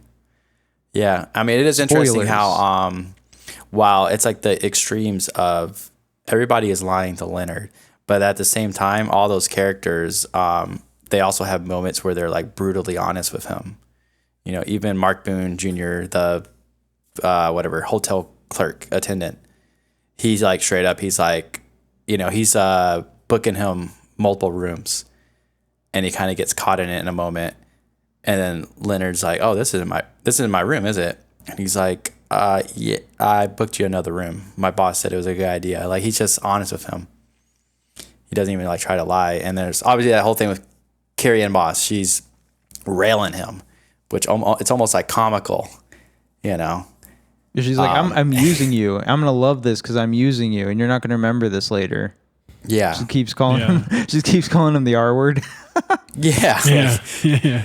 I was like, man, this movie was made in 2000. Oh yeah, it was still acceptable. Yeah, and like Teddy, he's very at times very honest, brutally honest with him. It's just like a weird thing. It's like all these people, because Leonard can't remember and make these new memories, they basically decide that like his life is meaningless. You know, like that he doesn't matter because he's not going to remember what happened. He's not going to remember what they say. So like these people are just they're like, we're just going to do whatever we want with this guy. And he's just the loss of meaning. Yeah. Yeah. He's like this little, I guess for lack of better words, it's like he's just this retard running around, running around the city. I don't know how he hasn't been arrested yet. Yeah, but true. Yeah, he literally murdered a guy, stole his clothes and in his car. I guess it's because he has an undercover cop tailing him the whole time. But yeah, you got to suspend a little belief on that part. There's a lot of suspense. You have to like, what's this guy eating? I guess he has a ton of money at one point, and you don't know how long he's been doing this with Teddy, but probably good enough to where he's able to stay in a motel for months or whatever. I think that's a really interesting point, the loss of meaning, because we've talked about screen memories before on this show, and that's like the concept is based around like what makes us humans. It's our memories. Mm-hmm. And like we base our meaning around memories in a lot of ways. So like if you don't have any, you're not accruing any more memory. Like you say, Mark Fisher's hauntology prognosis of us in a cultural retrograde amnesia. Have we also lost meaning? Are we like Guy Pearce in Memento? Yeah, I mean, it's a good point. I mean, if you're looking at a wider picture of like society, like, yeah, you would say a mark of a society dying is if it has like, not only if it loses connection to the past, but if there is no future, there's no new memories being formed. The slow cancellation of the future. Yeah. Huh. Really interesting point to bring. I didn't think about that, but like that's like what this movie is really like getting at is like Guy Pearce. He has no meaning in his life anymore, and they kind of hinted at that the end scene. I guess I want to talk about that ending scene right now. What'd you make of that ending where he's driving down, he closes his eyes, and he says, "Is the outside world still there?"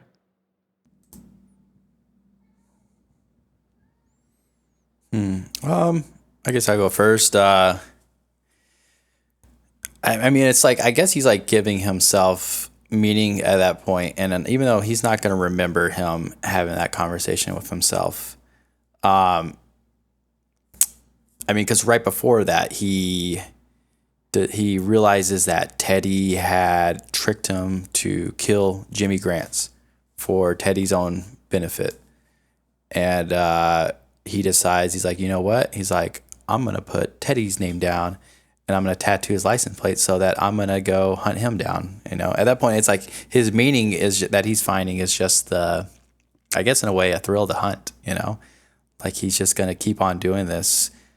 And I don't know if he's going to do it for the rest of his life. I mean, because there is that point where he shoots Teddy at the beginning of the film, chronologically at the end.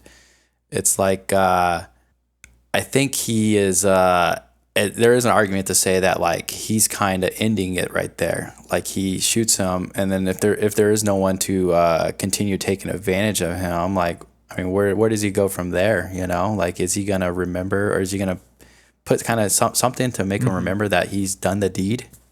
Because I think he did by taking the photo of Joey Pants, and he's gonna keep it this time. Right, because there's that whole thing that Joey Pants says. He's like, we killed John G. last year. And he's like, this is like a moment that I really like you see like a kind of, not a tender moment, but it's like Teddy, you kind of feel like he's being honest. He's like, I was so sure you're going to remember, and he's like, I thought that was going to be it. And he's like, but then the next time I saw you, you didn't remember. And that was, they took the picture of him and he's so happy. Oh yeah. He's pointing at his chest. It's like, he's going to put a tattoo. It's like, I killed John G. And then you don't really know what happened, but it never got resolved. And then they just continued on from there. So I'm holding space for Adam. What was the question again? Question was basically just about like meaning, loss of meaning in the space of Guy Pearce in this movie, and maybe if you have thoughts on culture itself. Well, I having lost think meaning. that, like, I mean, throughout the movie, we learn, I think maybe Tyler even touched on this, I don't know, that, like, he's manipulated his evidence that he has. Joey Pants comes up to him at some point and he's like, where are these pages out of this, what was it, like a journal or something? He's like, you only have like X number of pages, you're missing some. And it's like, you took them out. And so even later when he is driving, closing his eyes, yeah, it's like he's like, he doesn't have control over his world, but he kind of does in like this really weird way. What does that say about us? And I'm like, yeah, I mean, I guess like, cause if we're living in a world without like real memory and real culture, then like it is kind of like you do have a little bit more control over what you remember and believe than you would otherwise. Right. Cause we're not living in objective truth anymore. And he's not living in objective truth. I've been thinking a lot about the desert of the real. Do you guys know that concept, the desert of the real?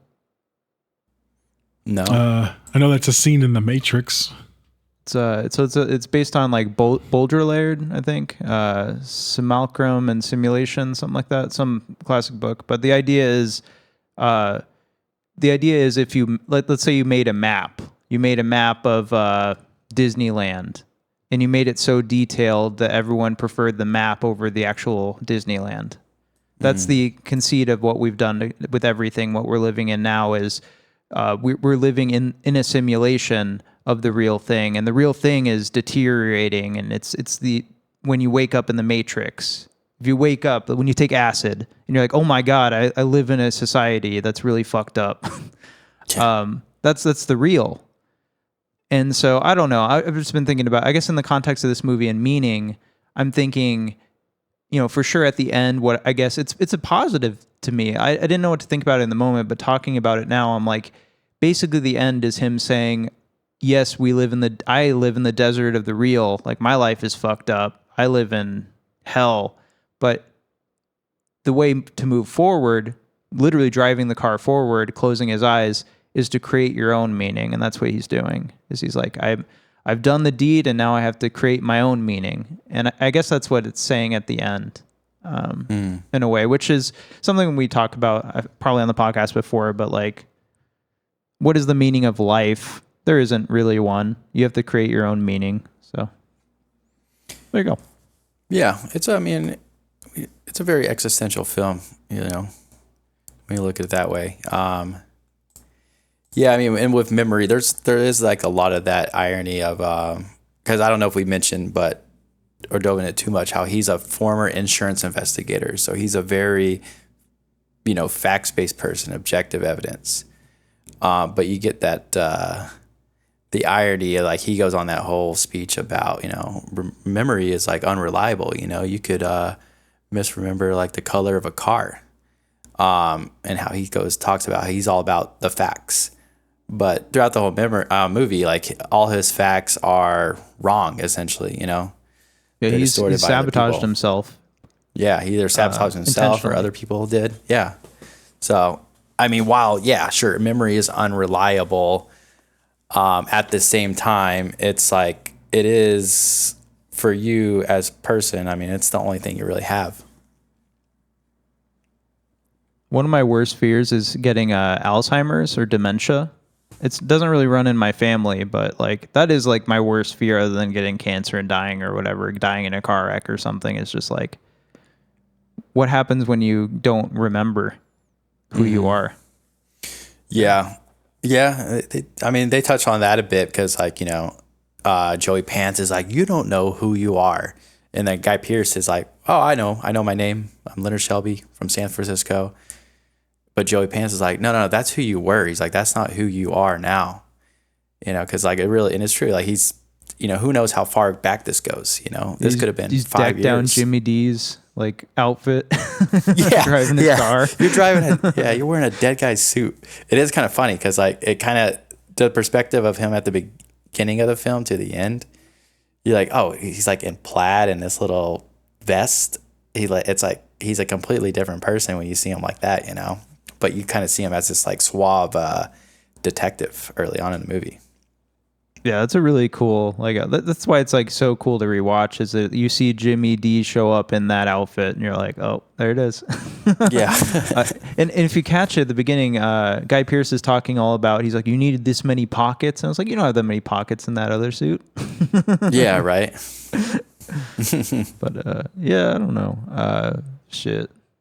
This movie's pretty awesome. I'll say that. Adam, do you have any lingering thoughts? What about lingering thoughts? Maybe just let me see here. Let me. I'm gonna refill my drink. Do you guys think that Christopher Nolan makes movies set in our reality? And I guess, like, I don't know if that might be a rhetorical question, but feel free to answer it after. I think he does. But I think that I don't know. I think the main character, like almost all of his movies, the main character, there's like something where they don't see the world like everybody else does.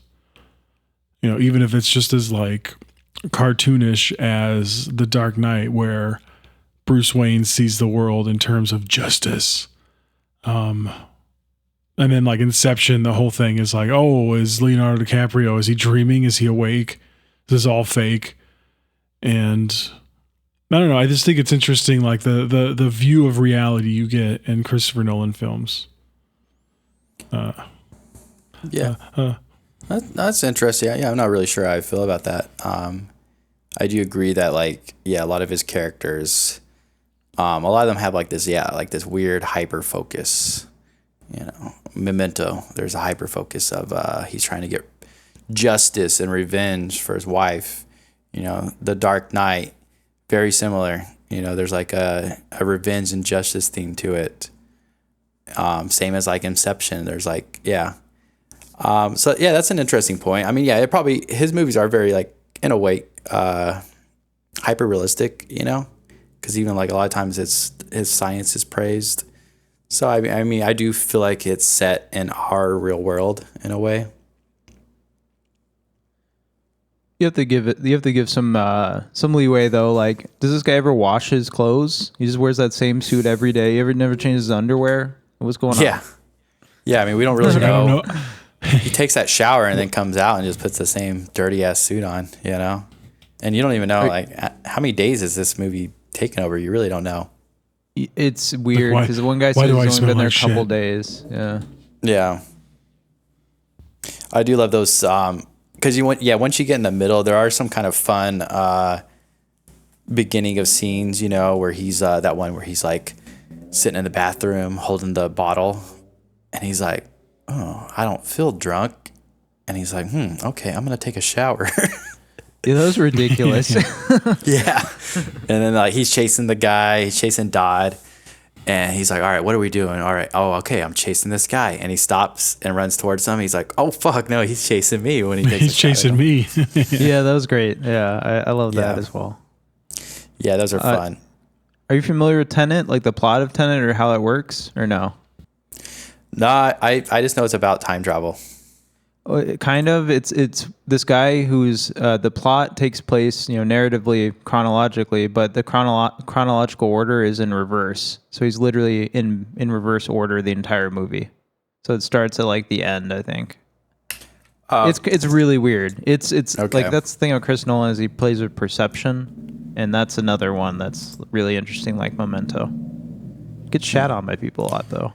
We're on to bring up real quick. I finally found it. It was Nightbirds from 1970, directed by Andy Milligan. While living rough on the streets of London's East End, a young man named Dink encounters the mysterious Dee, and they begin a relationship. When tenderness gives way to cruelty, they become consumed by darkness. And it's just like this couple that live together for a bit of time, and then she just randomly just flips, like bipolar switch, like, I hate you. I've always hated you. Get out of here. And he's like, what? I love you. And I'm at my lowest point. But that reminded me of this movie. So shout out Nightbirds. But that's all I got to say about Memento. I agree. This movie was a lot of fun. I liked, this is probably my favorite Chris Nolan movie so far. But I do have a question for you too. Sure. You may have to reference the living document to answer it. So we talked about, I was meant to do this earlier, but it was a good way to round it out. We talked about, I think, approximately 12 movies earlier that were different, that were in the consciousness at the time. Any of these movies, Mummy Returns, Shrek, Pearl Harbor, Knight's Tale, Bridget Jones's Diary, Angel Eyes, Driven, Along Came a Spider, Spy Kids, Blow, or Freddy Got Fingered. Would you put any of those movies above Memento as far as something you'd want to watch? Nah. I'll be real with you, dog. Yeah, this is why I felt, yeah. Yeah, I would say no. I mean, Memento is definitely in one of my top 5 all time, so it would be very hard to get above that. I would say I would agree as well. Like I don't know, you meme Shrek and you can nostalgia bait Mummy Returns as much as you want. Pearl Harbor, it's not as good as Memento as far as a film that we could talk about on the podcast and keep talking about. The only holdout I have is I haven't seen Freddy Got Fingered yet, and I'm convinced that is like a masterpiece. So now, last question, Adam, we'll start with you. I think the answer is obvious. Do you recommend Memento? And what are some films that are similar? Run. I don't know why I said lean so close to the mic and pop just then. Run. Don't walk to the theater, to your local TV and watch Memento. I give it a full-throated Nancy Reagan, full-throated recommendation of this movie. And similar movies to it. Something I kept thinking about Primer. Not only is it similar in the sense that it like fucks with, the order of events and, perspective and all that. It's also a low, it's a lot more low budget than this. I don't even know does Primer even have a $1 million budget? I don't know. I would also want to recommend Shutter Island. Oh shit! I was gonna say that. Oh shit! Stepping on toes. I just thought of it right as you said that. Nice. And of course, I want to recommend. We've recommended this before on or not just recommend, but like similar to The Machinist, starring Christian Bale. Another movie about somebody who is losing their grip on who's lost their grip on reality. They don't know. They're trying to figure out where they got all these clues going on that they're pulling from, and it's also like that early 2000s vibe that I think like this is another one of those like that's the most 2000s movie you may ever see. Tyler, do you have any other recommendations? Do you recommend this movie? Oh, for sure, I recommend this movie. I mean, this is like, not only is it one of my favorites, but I think if people sit down and watch this movie with intent, I think your average person is smart enough to get it. I mean, a lot of studio executives probably do think the audience is a lot dumber than they really are. Kind of like our politicians when they think they can just say some shit and people are going to go with it. Like, people are. People always like to talk about how people are, humanity as a whole is dumb. But no, I think individual people are a lot smarter than we give them credit for. And this is a movie. It's not too complicated for anyone. So yeah, I'd recommend it. Similar movies. I think I kind of went into that a little bit before. Fight Club, similar one. You follow the role of like a unreliable narrator. I mean, I guess coincidentally, like kind of, I think David Fincher has a lot of films that kind of tie into this, like Seven, maybe like Gone Girl. And I mean, I think, him and Christopher Nolan are like kind of similar directors who kind of went a different direction as time went on. Besides that, I can't really think of too much else. Like Adam said, Shutter Island for sure. Very similar one. How does this land in your filmographies for Chris Nolan, by the way? Is this like top 3, top 5, top 10? For me, I would put it as number 1, I think just because like it's the one that I always come back to.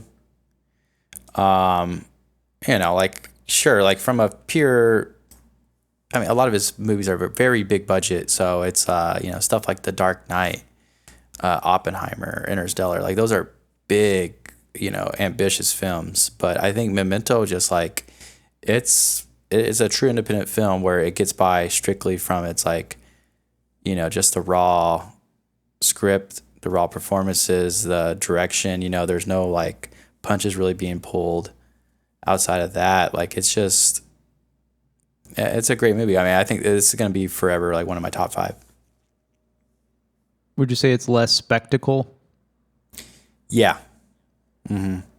I mean, so it's very interesting, when you think Chris Nolan starts here, one of his first films, you would not expect him to be doing stuff like The Dark Knight and Interstellar. It's kind of an interesting path that he's taken.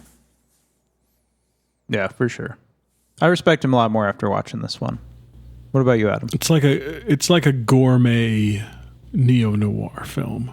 It's just like, it's not Chinatown, and it's just like a, you'd go to a nice restaurant, you'd be like, ooh, let me order that Memento. I'll just mention, I don't know. I don't have many recommendations. Watch Tenet, folks. I enjoyed Memento. This is my Chris Nolan favorite right now. And I'll mention it's streaming on Tubi. So if you want to watch it, it's free. Go watch it on Tubi.com. And I wanted to mention, too, there's no 4K yet. What's up with that? No 4K. What's up with Chris Nolan not giving a fuck about 4Ks? This one deserves a 4K. And that's it. That's Chris Nolan's Memento, folks. And I want to, ask myself, Dan, what are you going to watch next week? Oop. Fuck off. Oh.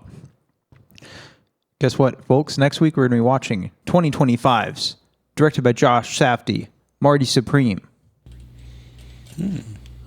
Oh shit! Nice.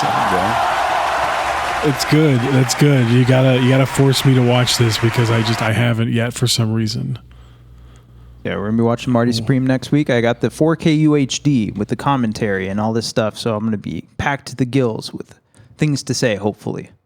But I don't know. I had a very tumultuous relationship with this movie. It came out, and I was offended by how mean Marty Supreme was in the movie, Mr. Marty Supreme. And then, I don't know, I've had a lot of thoughts about it since, and I would love to discuss it. So join us next week, folks. We will be talking about Marty Supreme. I think that one is streaming, so you're going to have to rent it or something. I don't know if it's on Netflix yet. Netflix check. Is it on Netflix? Well, it's actually playing at the Pollock Theaters. You can go see it tonight at 7 p.m. Go see it in your local dollar theater, if it still exists, folks. And with that, I want to thank our guest, Tyler. Thanks for joining us on Memento episode. You helped quite a bit, buddy. You helped unlock the conversation, and I want to thank you for being here. Do you have anything to point people to? Maybe your newest EP with your band? Yeah, always putting out some stuff with the Deaf Cats. Well, thanks for having me. This is one I definitely went pretty hard on. I listened to a podcast by a group called What Went Wrong. Had never even heard about them before this, but it's a film podcast. Sounds like a little more of a bigger budget. It actually pointed me towards a lot of good information about this movie. So that would be a good one to check out if any listeners want to hear some good Memento stuff. That's about it. Thank you guys. Always fun as always.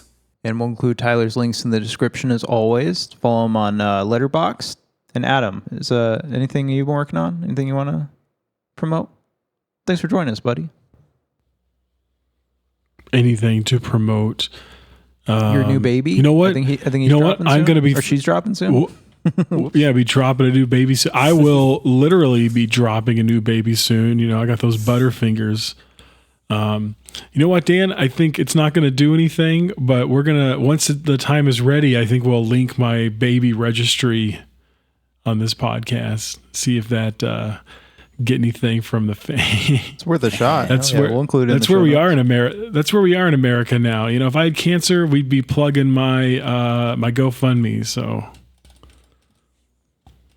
Yeah, we're all looking forward to the birth of Adam's child, his first child, and probably his only child. I don't know. We'll see.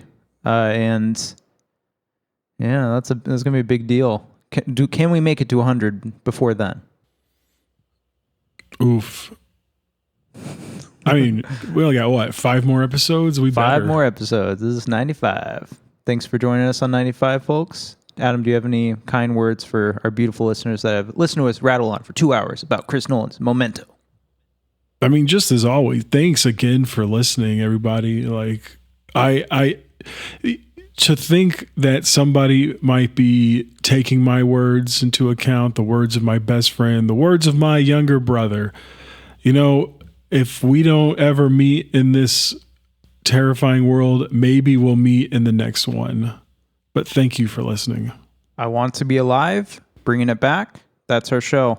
Good night, everybody. Bye. Later, everyone. Jazz aliens? Yo, we from the planet Jazz. We're here to take over your honky asses, including you, host of the show. Jazz alien Quano Mono invented the Big 5 sound. Yo, we're taking you to hell. You could be in hell, bitch. White monkey.